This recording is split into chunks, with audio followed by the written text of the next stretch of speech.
Okay, so the other day I was asked a question, and I figured I would go ahead and tell the story while I am waiting on Christian to get done with his physical therapy, since it takes him an hour and I have nothing else to do. Hopefully no one's going to look at me like I'm crazy. Okay, the other day I was asked the question about how me and Nick met and how our love story began.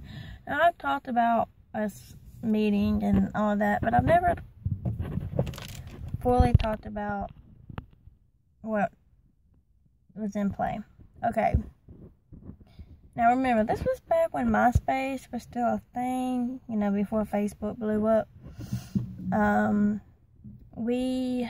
had just left Kenny. Now, when I was with him, I wasn't allowed to be on my MySpace. I wasn't allowed to check it or anything like that. Anyways, I had just left Kenny, and about 3 days after I left, I got a friend request from a guy named Nick. I looked through his profile, noticed he was a dad, and I accepted him. Anyways, he sent me a message, and he was just like, "Hey, how are you?" You know, just chit-chat. And it took me about a week and a half to answer him because I was still getting over everything that I had went through with Kenny. Now, in this time, I had a few scares with Christian. One of them being that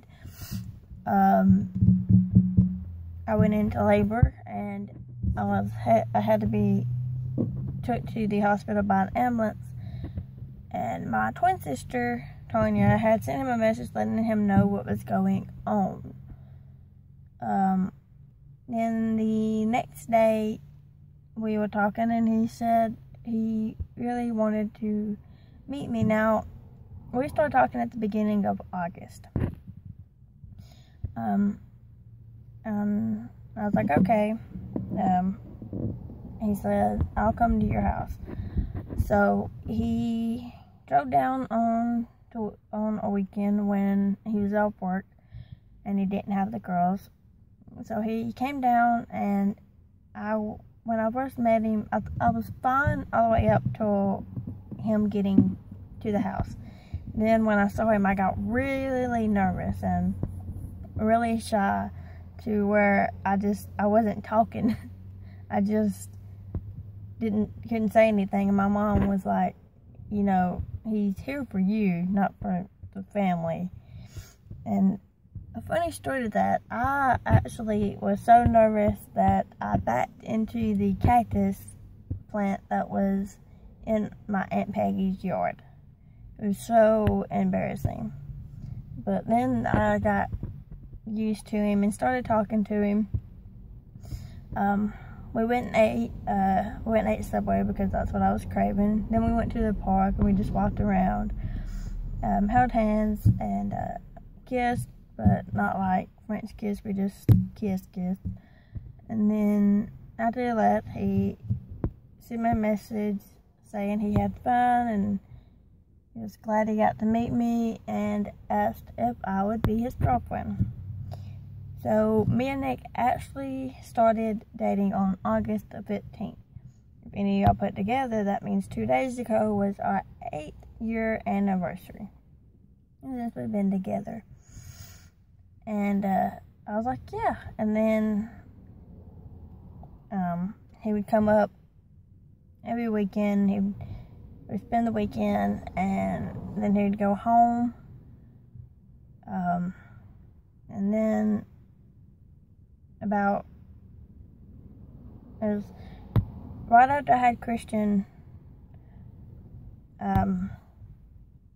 had already asked me if I would ever think that I could be married to him if I thought I would be his wife. And I said, yeah. And, anyways, I just had Christian, and,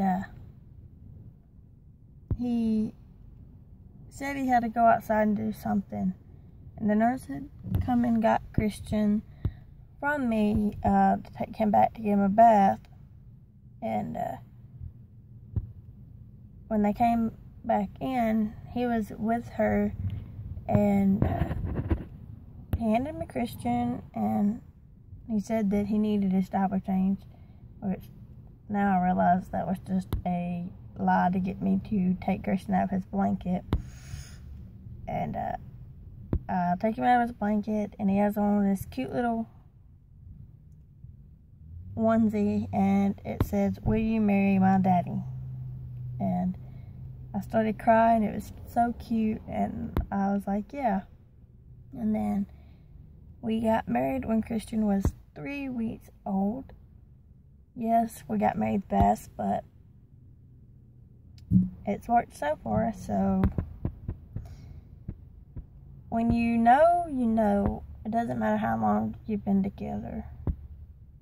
When you know that you love someone and you want to be with that person for the rest of your life, then there's no sense in waiting.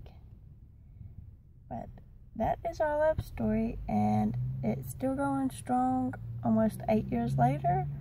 We have a beautiful son out of it, and I have 2 beautiful stepdaughters, and a best friend.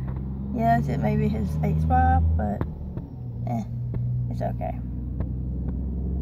But that's it. I'm about to go in here and see if he's done with his physical therapy, and I will talk to y'all later.